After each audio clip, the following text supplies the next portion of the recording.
So good afternoon once again.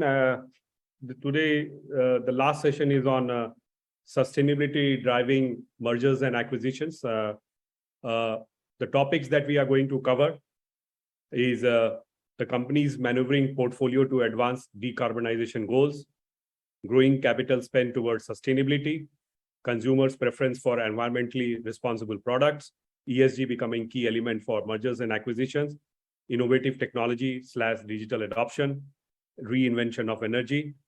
The speakers are Mr. Manish Panjal, Executive Director, Investment Banking Business, Equirus Capital Private Limited. He has a very good experience of the chemical industry, having worked in the chemical industry and then moved to the financial sector.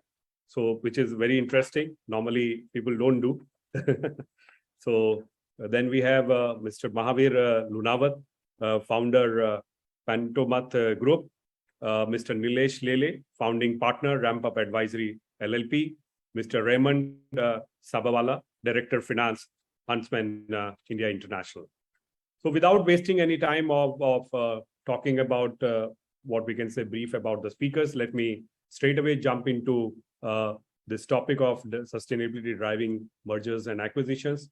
And let me have our first speaker on how because since he comes from Manish comes from both the world, so let me give that advantage to him, and if he can share the experience on how Indian and global companies, manufacturing companies, are maneuvering their portfolio to advance decarbonization goals, and here the main focus would be on mergers and acquisitions. So over to Mr. Manish Panchal. So I hope audible to all. Yeah, you are. Great. You are able to listen. Please go ahead, sir. Great.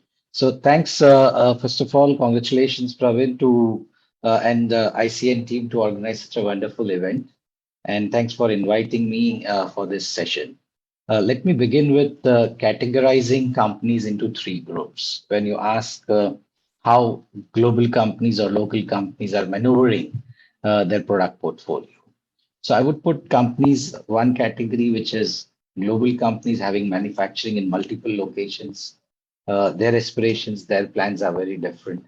As against the second category, which we call about is regional companies having manufacturing in one or two geographies or clusters. And the third group is local companies manufacturing for local businesses. Amongst these three, as expected, the first group has been most active and vocal about decarbonization. Most of these companies have put sustainability at the core of their strategy, and it's not starting the buzz around for last couple of years, but for several years now. So they see every new product launch is a well thought through, and in terms of product life cycle. So companies like BASF, DuPont, Lanxess, Evonik, fortunately, I've been involved or engaged with most of these companies during my Tata days for their India growth or some of their global strategies. And fortunate to work with company like DuPont. So I can share, the objectives basically for these companies would be to make more from less. For example, DuPont had taken a big, bold energy plan right in 2008. So they formally listed down product by product, process by process, step by step, measuring utility consumptions like power, water, etc., and set targets for each of these. Their annual budget or annual budget spent to reduce energy consumption was more than their saving on energy. So this is where we call organization commitment. And if these things are going nowhere, they exit that business from the portfolio. And we've seen the stories around fluorocarbons. It can be also the different types of triangles we talk about, or a variety of aspects, not just the sustainable part of it. So while in India, we see heightened interest of companies to quickly lap some of these opportunities, either from technology JV or acquire these portfolios and look for growth, as some of these products still are not end of the life cycle. They still depend on the whole value chain. And Indian companies have observed, I would not want to name some, we all may know, are looking at these portfolios also as an short-term or long-term opportunities to grow. And of course, the Indian entrepreneurs Indian industry and entrepreneurs, they're looking at then adjacencies to get into the access to the market and to customers. So that's how I see the alignment happening today as we speak. The difference between global and Indian, as I said, that uh, globally they are committed and make sustainability at the core of their strategy. While in India, every promoter or CEO would say there is no budget kept for ESG. We are open to spend everything or whatever it takes. And we are committed to ESG. We are committed to safety and all of these. But when the team leaders will share their proposal, one of the key metrics, the CFOs, I'm sure, Huntsman leader knows well. He comes from Huntsman, so he would be approving it. But many Indian companies won't get that approval so easily. The first question will be like, what is the ROI of this sustainability project? So in nutshell, I would put it, it's also about mindset and not just commitment. While today, as we speak, SEBI in India has requested top 200 companies to submit a sustainability report. You all know that. However, we are yet to see a significant change as they are busy on quick fix based on preliminary assessment. And coming back to your decarbonization path, India has, I would say, done a significant effort in terms of solar energy mission, which is one of the most successful initiative. Post that, I would rank converting all vehicles from fossil fuel to CNG and EV is in vogue. So just before I close my response, green hydrogen, green ammonia will be playing a game changer in several industries, including fertilizers. As Dr. G.D. Yadav in previous session talked about recycling engineering, and that is a great potential to play big in new energy sources. Over to you back, Praveen. Thank you, Manishji. Now I come to Mr. Reomand Sabawala, Director of Finance, Huntsman India International. So what we are seeing is globally, a lot of chemical companies are trying to restructure their portfolio and focusing on sustainable products or sustainable technologies. And this is leading to a lot of mergers and acquisitions. Since you are a multinational, if you can talk about what's the reason and how do you see this phenomena from an Indian context. So over to Reomandji. Thank you. So good evening, everybody. So continuing the conversation which Manishji mentioned, that for MNC, the culture is that when you start with a molecule or a new molecule which you want to bring in the market, the sustainability questions, the sustainability outlook is assessed at that time of point, along with the EBITDA perspective, the ROI perspectives and everything. So the product reach, the product use in the market, how the end disposal is going to be, is all gathered, is all assessed at that stage. So obviously there's a product life cycle. There's a certain amount of R&D, there's a certain amount of technology. We invest thoroughly into all these matters ab initio.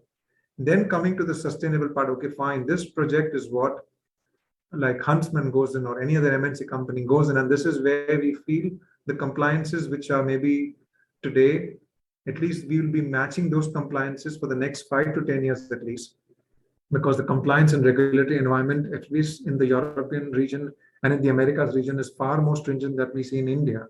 So considering those outlooks is what a product is planned. That's what I can share with you.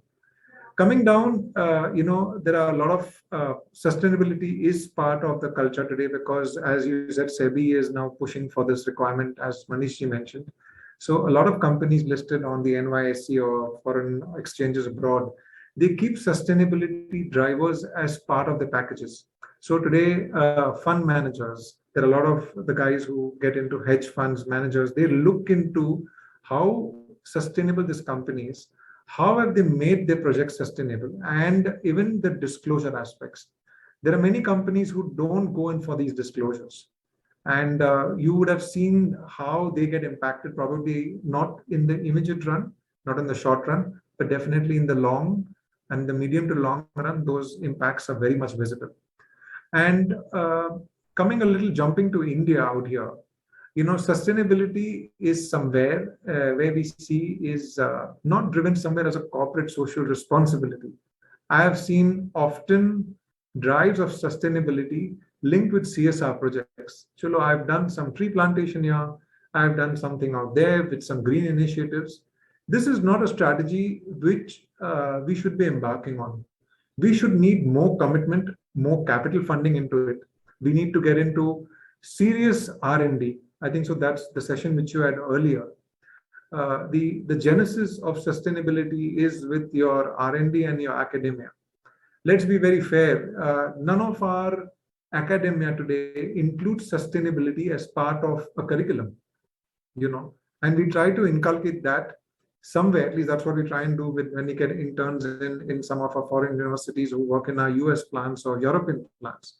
So what happens is this imbibes the concept of sustainability at a very early age. And this sort of helps you to somewhere come with that flow. Sorry, just digress a little. Coming back to your question on mergers and acquisition, yes, absolutely true. Today, the company is not assessed from the perspective of what profits they bring in, but also how sustainable the products are. And also, how can you recycle the waste which is being generated by our products? So a lot of R&D is also spent on that. So when we do mergers and acquisitions, usually on mergers, because what we try to do is we try to imbibe on a technology which is a nascent one, something we put in a lot of R&D into it, and then we see how best can we get into the market.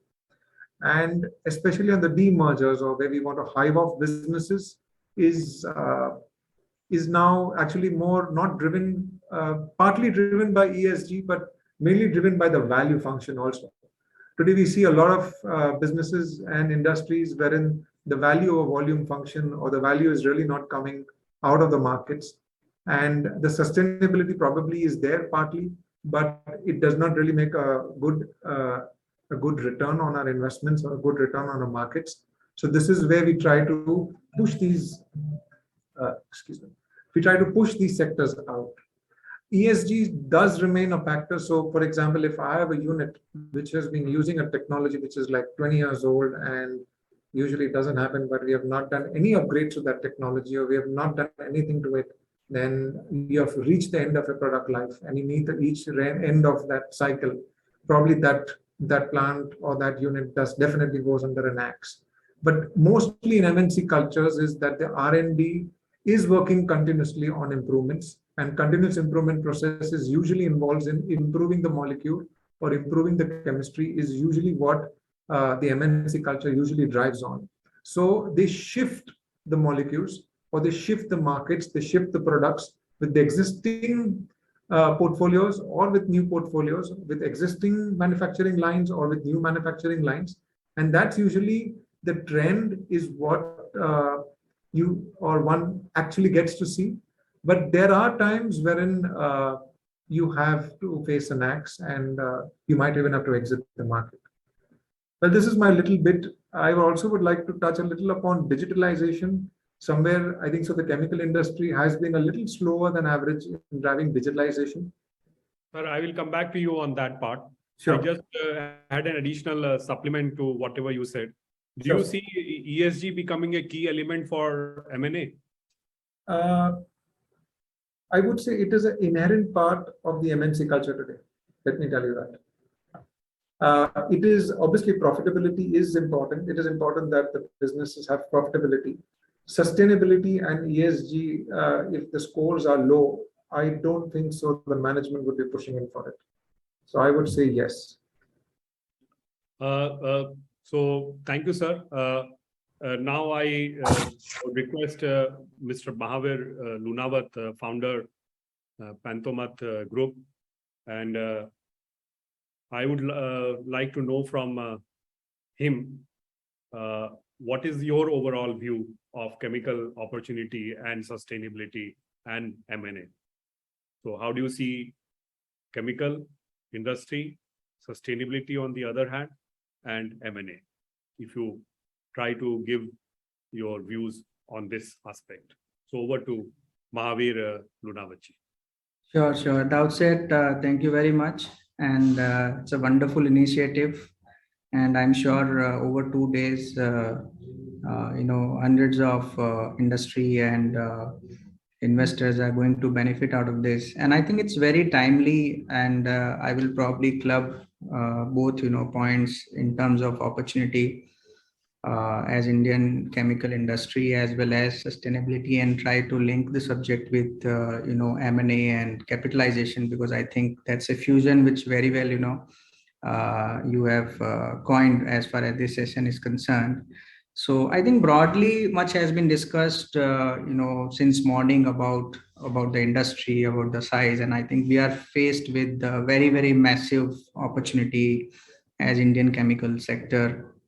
The industry is expected to exceed, US dollars 300 billion by 2025, and more remarkably, I think investment of over $100 billion is estimated in Indian chemicals and petrochemical sector by 25.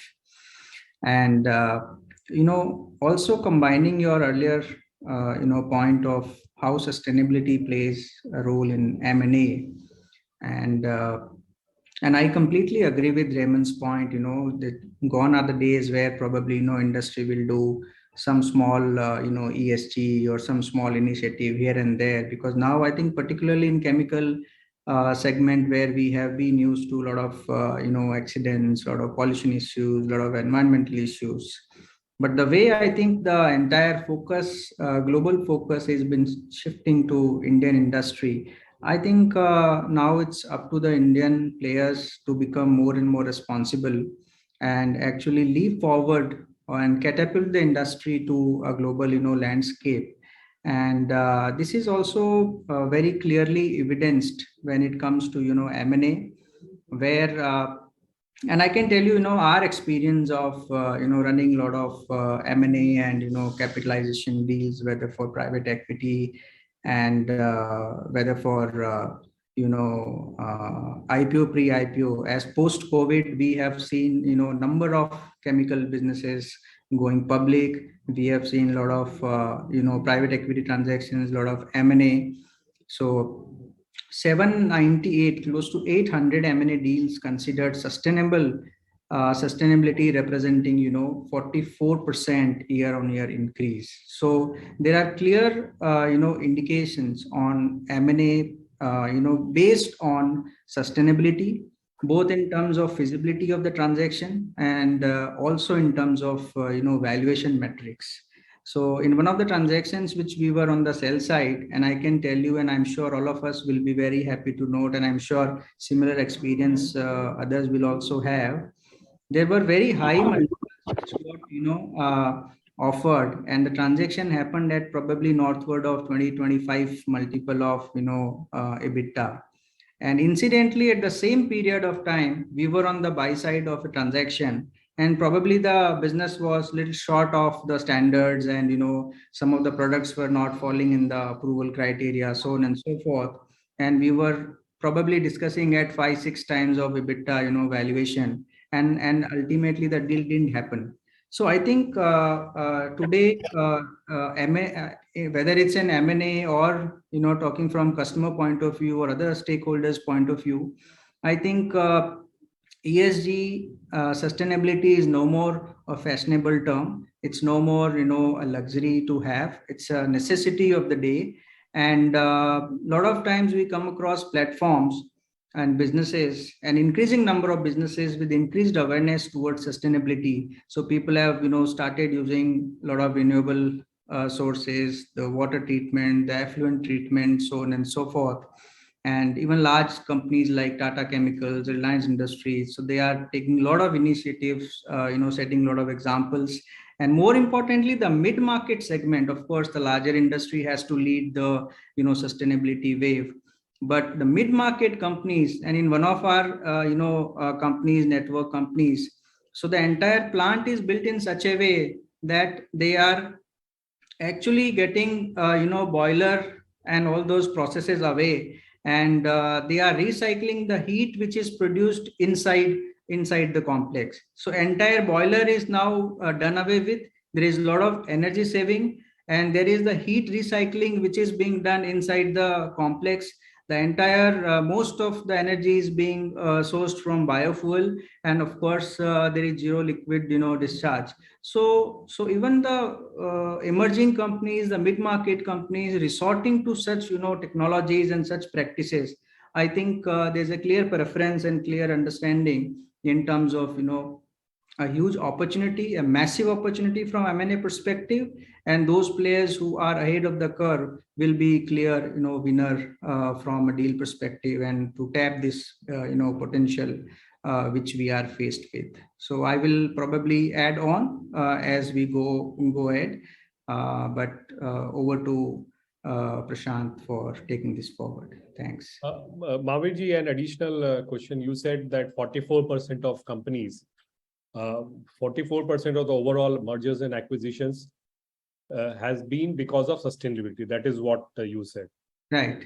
What are the other factors with respect to with respect to mergers and acquisitions that data was talking about? Do you have any idea?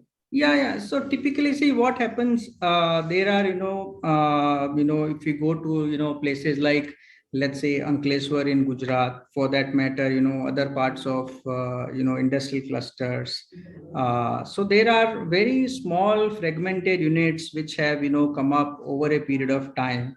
And perhaps those some of those units may not have, those resources, awareness to basically fulfill the ESG criteria. And if those units need capital, or if they are subjected to M&A deals, the first thing which any of the banker like us, or even for M&A people, the first thing which we check, or first thing any M&A potential investor will check, is they will start from the plant. So whether the plant meets the criteria, what is the kind of effluent treatment plant has got, what kind of energy sources are there, how much recycling is happening, because chemical industry is prone to huge process issues and huge environmental issues. So there have been businesses which have gone southwards because of environmental issues, because of pollution issues. So in that context, I think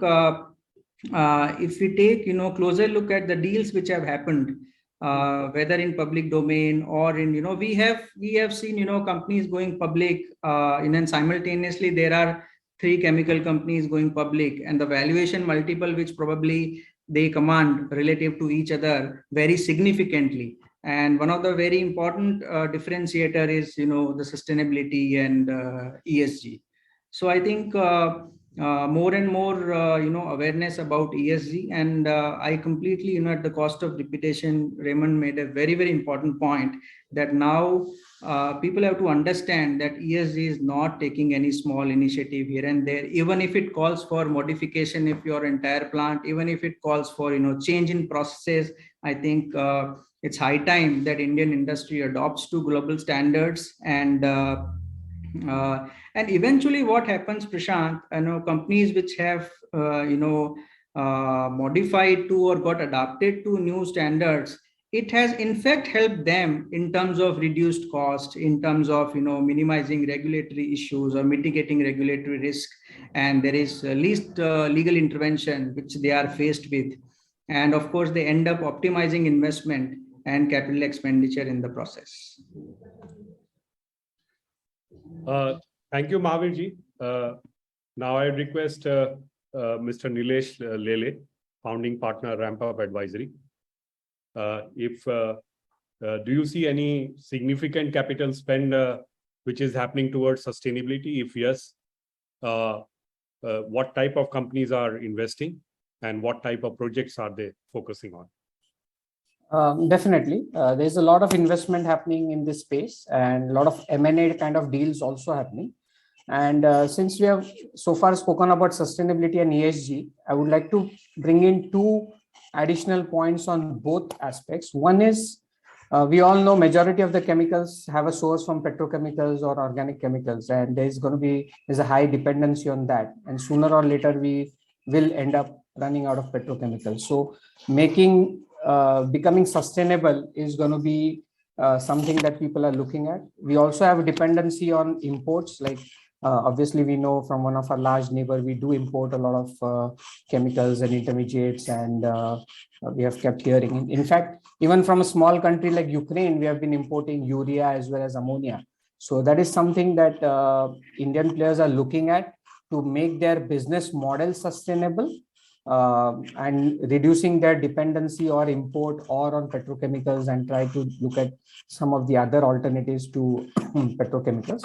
The other aspect, as far as sustainability is concerned, and we are also working on with few giants where they're also talking about the +1 model. So we all know about the China +1 model, but a lot of big players are also talking about +1 model in their own units, because typically they have only one unit, and we have seen a lot of safety and a lot of other issues happening, and they are scared that if something, God forbid, happens to their units, they might be out of business for 3 months and could lose a lot of potential clients. So that angle of sustainability is also leading to a lot of M&A activities where they're looking to have another, trying to de-risk geographically, so that their business model becomes sustainable. So these are the two key aspects where a lot of investments as well as M&A deals are happening, trying to remove the dependency on imports, maybe on our neighbors, trying to come up with KSMs. And also the second one is because of the safety issue, the +1 model. On the ESG side, we all know, and I'm sure I didn't hear Professor G.D. Yadav, but I'm sure he must have talked about the CO2 increase and the decarbonization. And I think we stand at around 412 ppm right now with regard to CO2, and are expected to reach 550 by 2050. Which we all know will have glaciers melting and all that. But the other ramifications will be malnutrition, shortages in food. So thinking from that angle is also important, where trying to come up with cleaner processes, and I'm the other esteemed panelists also spoke about green hydrogen and all that, which will be becoming very important. And there are many M&A kind of transactions happening in this space. The other ESG thing, which briefly was referred to by one of the panelists, which is in any chemical industry, there are many byproducts, not necessarily waste, but a lot of byproducts, because most of the end products are like 5 stage, 8 stage, 10 stage. And at every stage, there are different byproducts that are coming out, which in a way are waste for, not direct use for them. So creating something like, reduce, reuse, repurpose, like those kind of things are also happening, where so that the overall waste, and like Lunavji also mentioned about zero liquid discharge. So creating some byproducts out of this is another key area, and a lot of M&A or a lot of investments are actually happening in this space. So ESG, the CO2 footprint, and obviously creating some value-added products from byproducts is something that a lot of bigger companies are investing or looking at M&A as a solution to achieve that.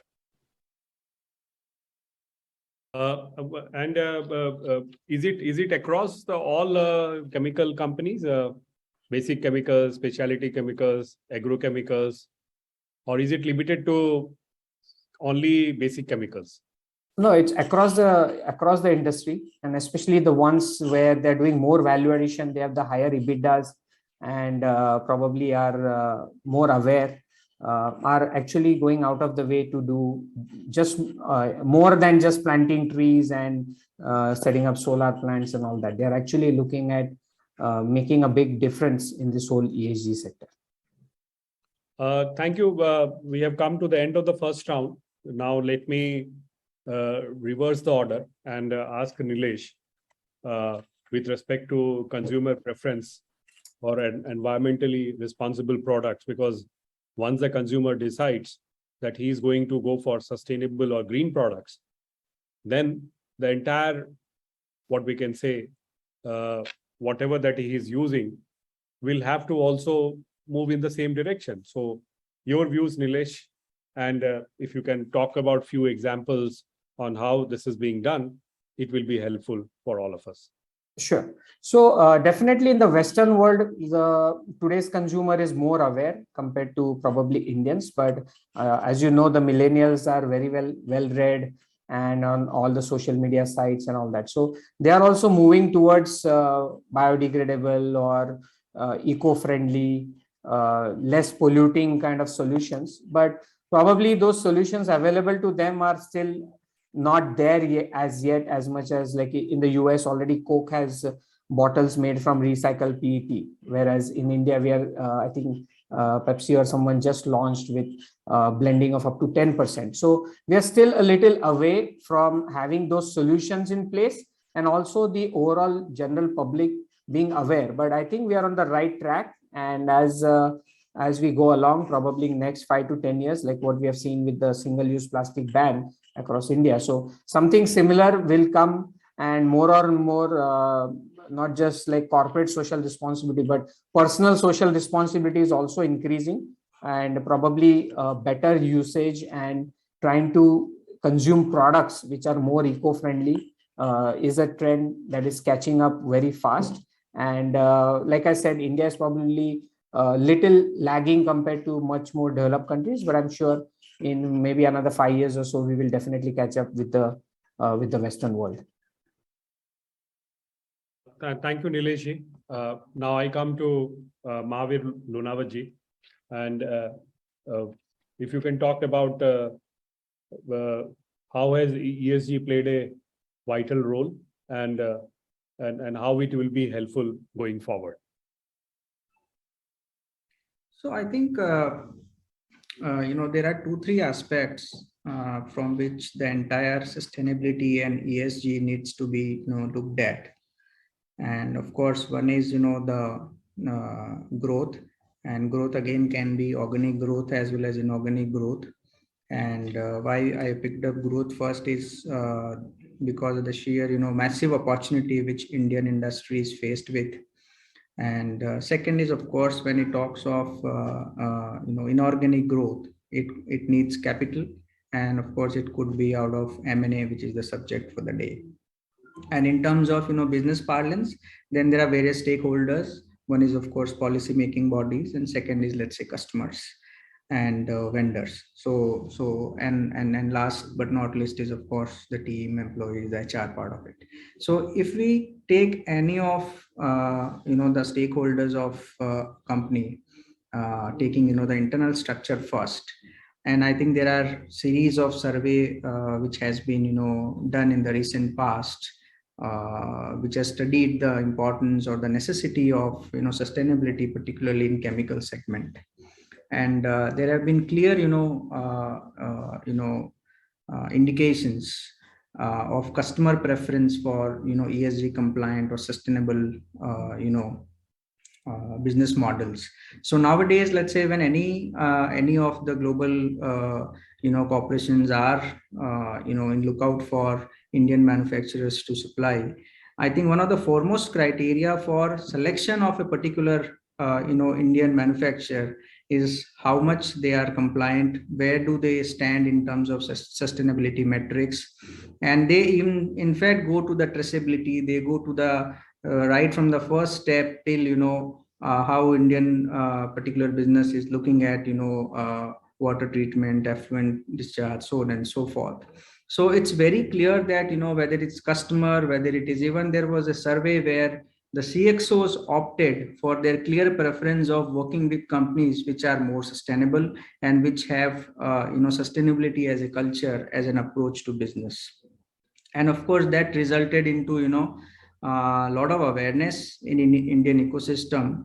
And there are we were in fact a couple of weeks back, we had interaction with one of the very large global corporations, $100 billion revenue plus company, and we were interacting with them, and it was very heartening to note that they have opted for an Indian manufacturer over a Chinese manufacturer. So for good number of decades, they were taking supplies from this large Chinese customer, and since last 4 to 5 years, they have shifted, they have substituted, and now they have and they are working with Indian supplier, Indian manufacturer as the exclusive manufacturer of that particular molecule.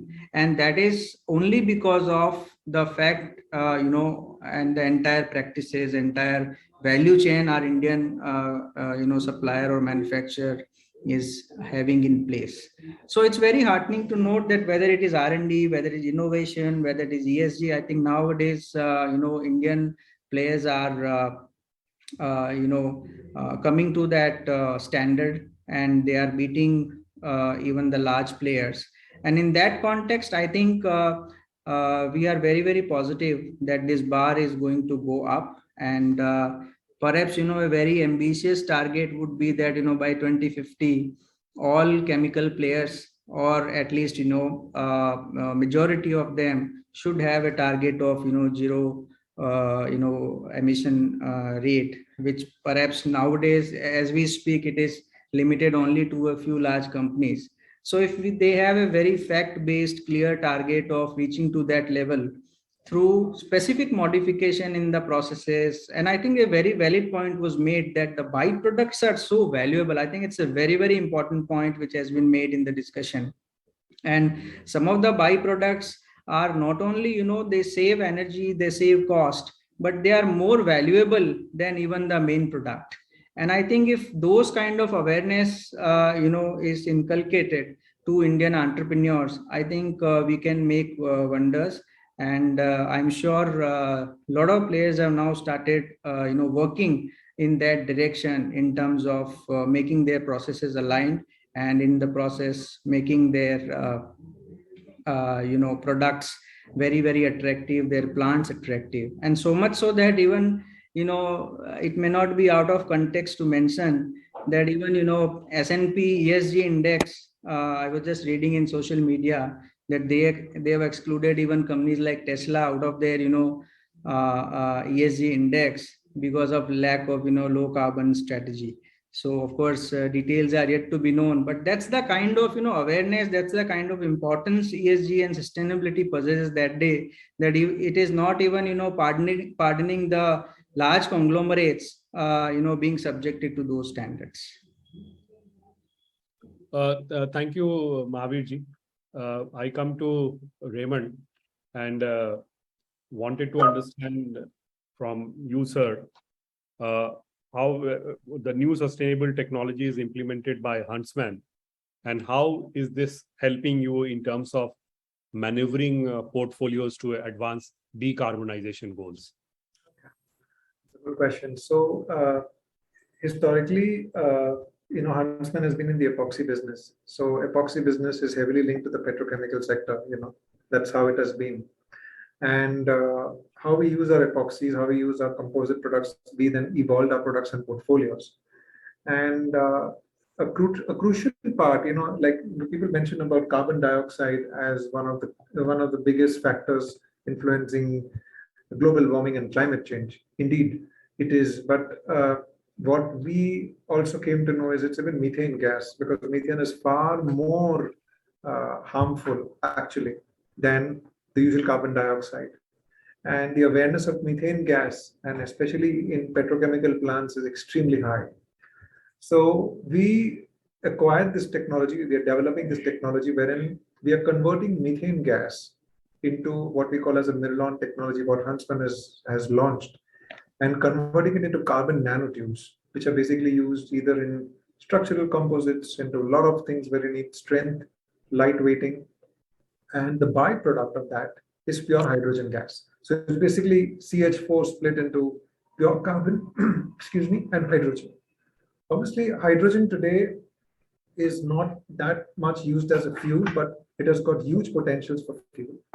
And there are technologies which are coming into place wherein at some point of time, you'll find a lot of heavy vehicles being fueled by hydrogen. That's what's going to happen. So this is one simple example. Obviously, today we are still at kilograms per day of manufacturing, about roughly close to a ton a day. We want to get into a much more larger scale. We want to sort of get it into a larger scale so that this can be reached across. Obviously, this is a lot of R&D into it. There is a lot of infrastructure spend, a lot of capital spend, as you say, to come to this level.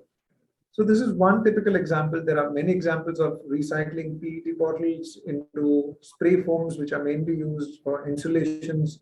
We even have certain dyes and chemicals which we are developing, wherein the textile industries today can consume 80% less water. Unfortunately, the aspect which you mentioned earlier is about, are consumers really aware of it? So consumers are still not aware of it, and that awareness is very important. Then people will buy those brands, will buy those products, which basically use 80% less water, say in your dyes and inks technology. So Huntsman does have a lot of these, and this technology obviously today is cascading down to India, but it will probably take another 5 or 10 years. So I feel yes, there are a lot of sustainable projects in the pipeline too, which we are still working on, and probably will take another 5 or 6 years to see the light of that coming into place. Again, let me be very honest out here: is the success rate is not 100%. So you start with 10 ventures, probably if successful is maximum 3 or 4, but the drive, the initiation is definitely there to see how much can we succeed and how much can we really materialize and bring it to the scale wherein the market then can use it, and it has to be scalable and sustainable. That is another part of the project which we try to work on. Probably this is what I can just sum up for the moment. Thank you, Raymond. Now I come to Manish Panchal, and would request him to focus on the concept of Industry 5.0 and financing of net zero. So do you see there is a link between the two? No, actually, Industry 5.0 is a concept which I've been talking around now. And of course, the sequel of that is where would the fund come from to fund this transformation or revolution, I would say. So why Industry 5.0? So as we all know, industrial revolution journey starting in 18th century. Industry 1.0 was focused on water, steam, powered mechanical manufacturing. And that continued till 20th century, almost for 200 years. When we saw electrically powered products, we saw division of labor, and this we called as Industry 2.0, and which lasted almost for 70 years. In early 1970s till late 2010, almost for 40 years, we say the growth was supported through focus on electronics and IT for improved automation and improved manufacturing efficiency. And this we called as Industry 3.0. And for last more than a decade, we've been hearing about Industry 4.0. It was all about cyber physical, digital systems, where we talked about integration, IoT and stuff around that, supported by 4G telecom network, etc. And this has been for past 10 years. So if you see Industry 1.0, 200 years, 2.0, 70 years, 3.0, 40 years, and 4.0 I see is 10 years. And I'm talking about the change is constant, but change is accelerated. So now I have coined a term called Industry 5.0 as a next wave, as it is going to capitalize on new setup based on sustainability. And you hear all of the current panel speakers also talking about it very passionately. So we see several early adopters who are serious on adhering to Scope 3 norms. Just for clarification, we all are, I assume all our audience also would be aware of Scope 1, Scope 2, and Scope 3 for ESG implementation. So there are several early adopters, especially I'm sure Huntsman must be in that space. And most global companies are now adhering to Scope 3 norms for their principal customers and suppliers, and willing to relook at aligning their current portfolio. Similarly, we do talk about or hear on so much about SDGs, and various sustainability initiatives are already in foray. So that's where I talk about Industry 5.0 is going to revolutionize the whole industrial scenario worldwide across industries. Now, coming to your question on financing net zero. So as per McKinsey report, capital spend on physical assets of energy and land use, especially when we're talking of green hydrogen or any of these green sources, it would need to raise around $3.5 trillion per year globally. Now, this is not Equurus numbers, it's McKinsey report saying. And for India, we would need US $2.3 trillion for industry, and almost around $1.5 trillion to raise in terms of for low emission fuels in next decade. So sourcing of the fund is going to be a very serious challenge and something which one would look at. So through foreign direct investments, ECBs, corporate debts, PE banks, there are players with focus on sustainability funds. And I can see because we've been also talking to several companies looking at raising 50 million to $1 billion growth fund through some of these routes. So this is how I see Industry 5.0 and the linkage for funding.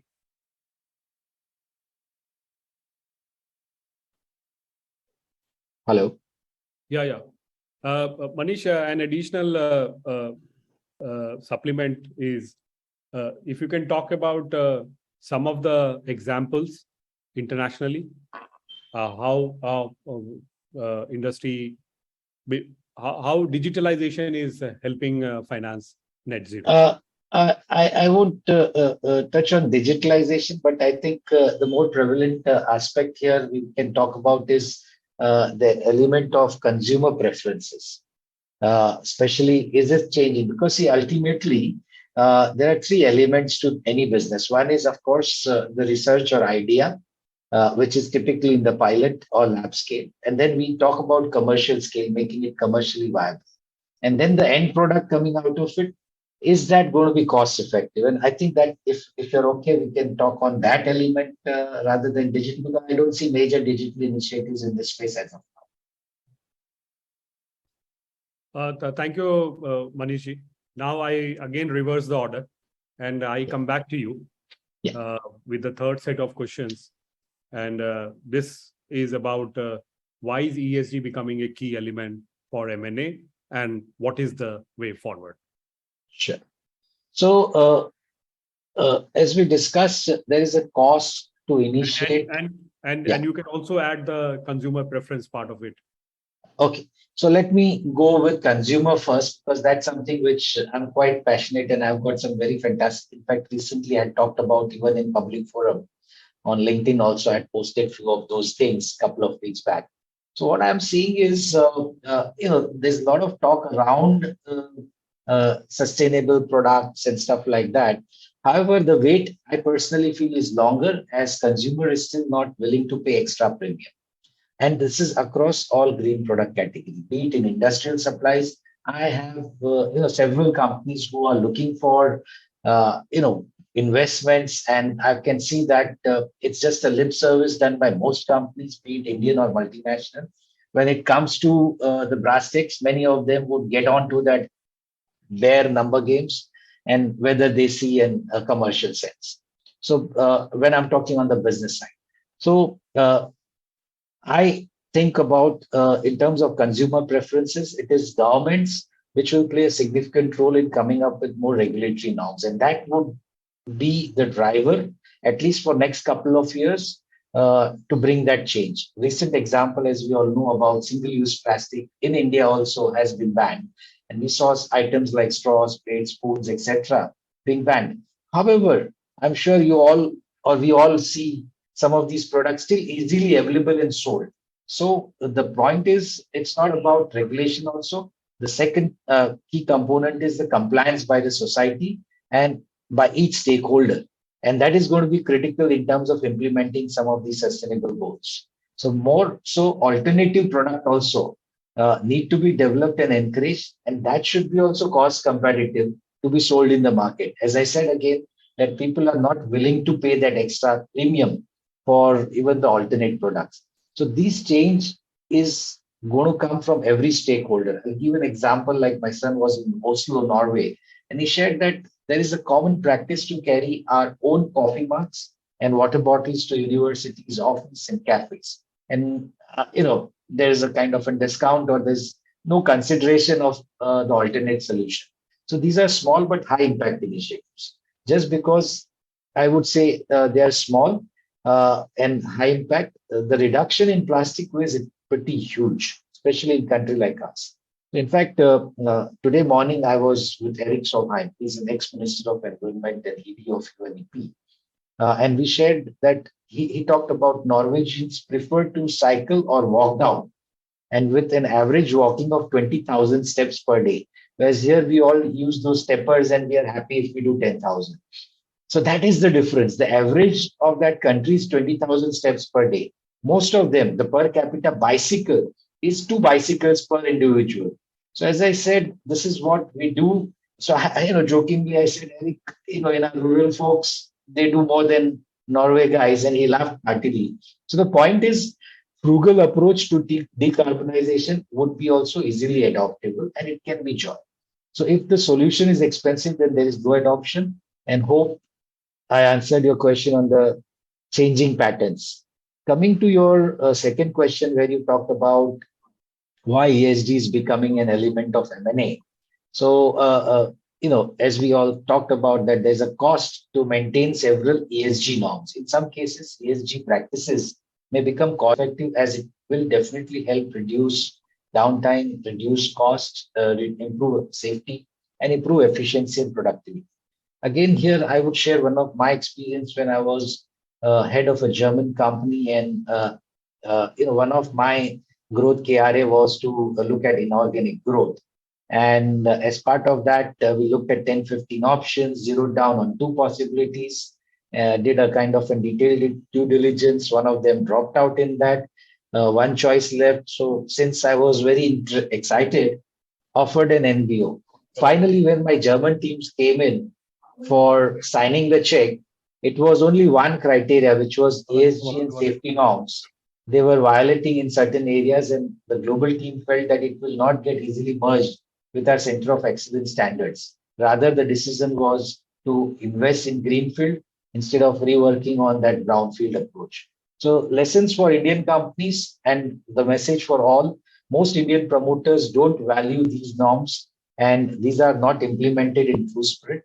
It is done only from compliance angle. Hence, it is critical that every Indian company promoters and CEO should take this initiative seriously and actually implement all elements of ESG and safety, as this will help them improve their export performance, help attract right joint venture partner, or in case they want to acquire or get sold, it's an easy exit with right premium. So that's how I would like to summarize this. Thank you, Manish.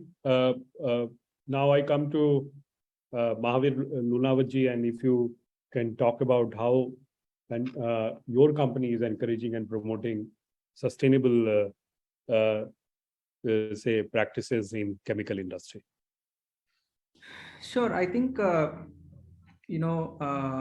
sustainability is the heart, the core of any industry, and particularly chemical industry. And when we are so positive about the massive opportunity we have, so our approach is two-prong approach, in terms of when we look at any company, we have clear metrics of associating with companies which are very strong on ESG in terms of basic processes, products, so on and so forth. And we have our own methodology of selecting companies. So any company which is basically short of the basic ESG framework, probably that will not come in our metrics. So we are very particular about it's not just question of saying that it's an ESG, but we go to the core. And if those companies are not fitting in that framework, then clearly we skip, and then we look for companies which are at least having minimum standards of ESG in practice. More so, recently we had launched a fund, and it's in the first series. It's $100 million fund to start with. And one of the fundamental stated objective of the fund is that we will invest in companies which have environmentally responsible theme, impact investing theme. So clearly those companies, and incidentally, one of the first investment which we have made is into specialty chemicals company. And there again, we are very pleased to share that the company has immense high standards of ESG standards in practice. And that's where probably we have chosen that company. And one of the foremost factor of investing in that company, taking from our own example, being on the buy side, is that we had scanned probably good number of companies. Probably it will be more than 100 in terms of analyzing those companies, going through the business model, going through their plant layout, going through their input output ratios, going through their energy consumption ratios, going through their environmental and pollution related matrices. And when we come across companies like this which have very strong ESG, and you will be very happy to note probably a very small example. Even the management has a guest house inside the plant. So, and that shows of the confidence the management has that within the chemical complex they have a guest house, and actually we stayed over there while we were doing diligence. And whenever the management travels from Mumbai to their plant, incidentally this is in Nagpur, so they actually have their residential complex within the chemicals.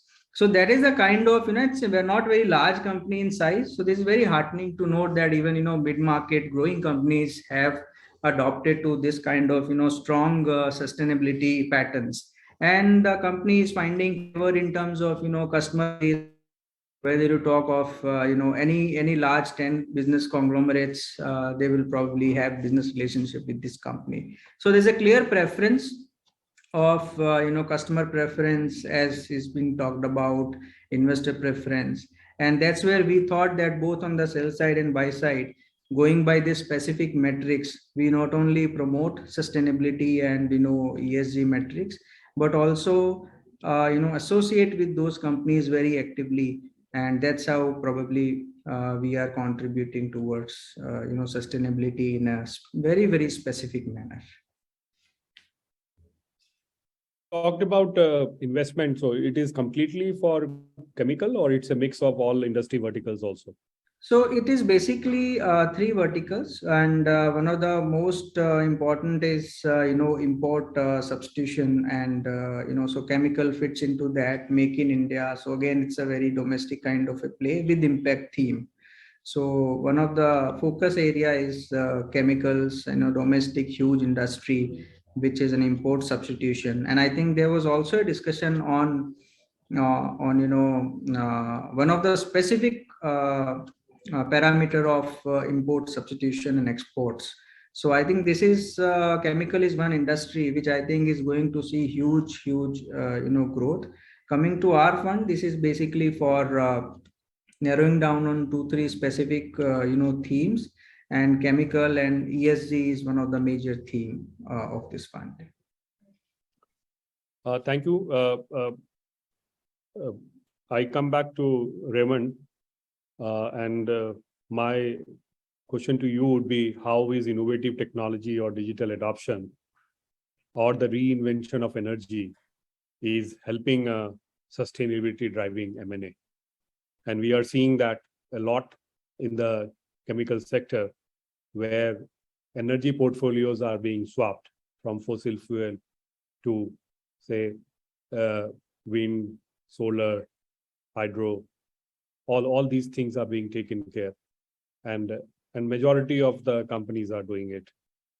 Somebody is looking at even co-location facilities of and tying up with solar farms who can provide them these. So how do you look at these two likely scenarios and its impact on M&A? So I would take one step back, Praveen. What I would like to mention is ESG standards today, what we talk about, is also linked to your corporate values. So the company brings in their corporate values, the company brings in that fiduciary position in the market, and somewhere its reputation is what they try to, normally that's what gets assessed as part of this, It's not, I'm not saying you can put a value to it as in dollars or rupees, but there is an inherent value to this. So obviously, when you get into these to get into these mergers, or you get into these investment cycles, somewhere these factors does influence decision making. These factors also sometimes takes the deal or makes the deal. That's what I'm trying to say. So. I'm sorry, I lost the thread of your question. Can you please repeat the thread of your question again? I was talking about how innovative technology or digital adoption. Yeah. Correct. So So the digitalization. reinvention of energy. Correct. So digitalization and recycling, or what we say. So digitalization is basically how somewhere I would say Manish sir spoke about it a little. How processes and investment which is currently going in digitalizing technology, digitalizing plants, is bringing in a lot of innovation measurement. Today, like how can you measure something? Is then only you'll be able to monitor it. Then only you will be able to rate it and gauge it and then perform better. So what can be measured, you can improve your performance on it. So digitalization somewhere helps, at least in the chemical industry, in a significant way to push for this. That's what our thinking is. And okay, frankly speaking, only after COVID, people have switched on to the digitalization things, if you've seen. Otherwise, pre-COVID days, I don't think so that push was that significant enough. And somewhere I'm saying that we need a combination, somewhere the digital technology as well as the advanced technologies which we have are required to transform the chemical industry. And sometimes, at least where projects we Huntsman undertakes, we keep this as the backbone.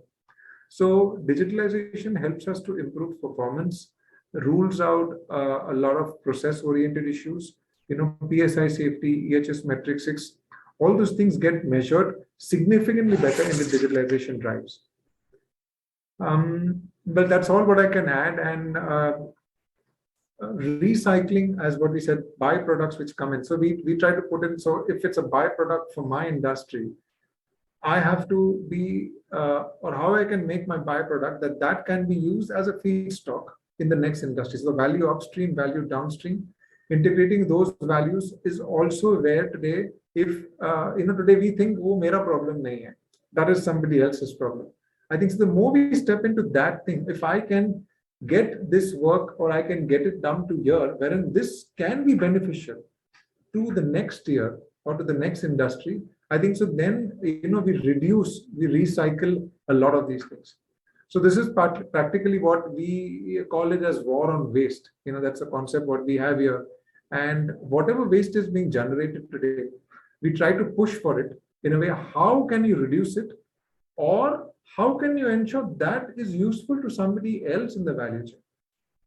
Probably that's what I can sum up with.